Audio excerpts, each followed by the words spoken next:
Well, in just 12 days, a few thousand voters will decide whether or not to make their neighborhood part of the Palm Beach Gardens area or remain residents of unincorporated Palm Beach County. There is a significant money at stake and quality of life issues to be decided. And this race for annexation, in some cases, turning neighbors against neighbors on whether to support or oppose the change. The architect of this proposal, Palm Beach Gardens City Manager Ron Ferris, has refused our request for an interview until now. I-Team Chief Investigator Mike Magnoli joins us live now from City Hall with that part of the story. Mike.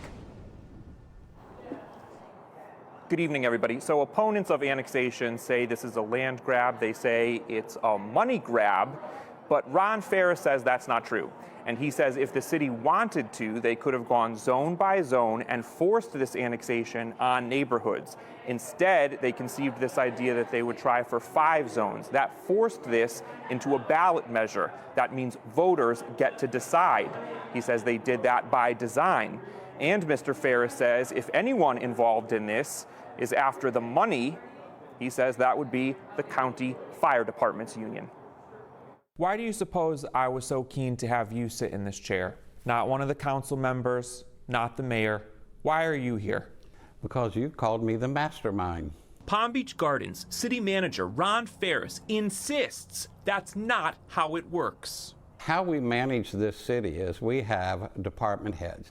This is our management team. And what we do at the management team is we talk about policies, we talk about rules, regulations, we talk about budget, we talk about annexation, and we come up with what we believe is the best approach and policy that would benefit the city. If voters in all 5 annexation zones vote to approve, Gardens will gain thousands of new taxpayers, many with valuable properties who would begin paying taxes to the city in October. Mr. Ferris says as Gardens residents, they'll enjoy better roads, cheaper utilities, and the security and service of Gardens police and fire departments, not county first responders. And that last detail is a flashpoint in this conflict.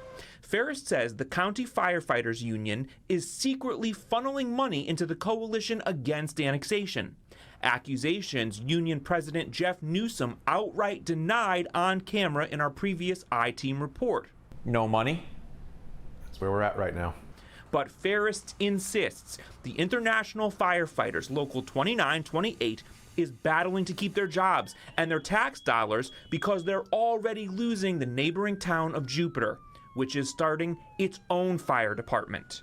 They're fighting it politically in both areas. And the thing that we have in common with Jupiter is we're both victims of that political fight through their PACs that they put the money in. Scott Anderson lives in Crystal Point. That's in Zone 1.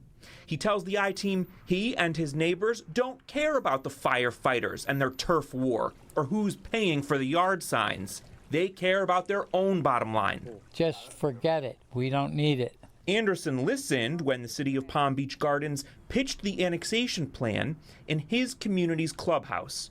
That was the same presentation that the I-Team showed you from City Hall in a previous report. So another great advantage of joining the city of Palm Beach Gardens is that you do not pay utility tax. So when you pick up the phone, call the police, whether it's an emergency or not, you're going to get an immediate response. Fire chief, the police chief, they all put the flowers up and said, hey, we're the greatest. But Scott doesn't believe it. He says this is not about better trash pickup or sewer services. Mucho dinero, that's all. They want more money. This city provides the best customer service you will find. This city cares about the people that they take care of. We've proven that time and time again. And we would like to prove it again in the annexation area. We can show them what we're about. Back with you live.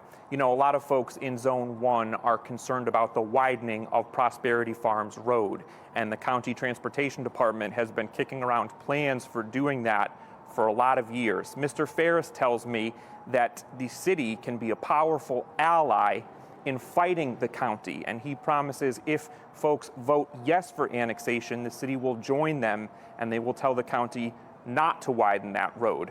They've been successful in those types of fights before, and this could be an important issue with 2 weeks left. People have a lot to weigh on both sides of this. I'm Mike Magnoli, CBS 12 News.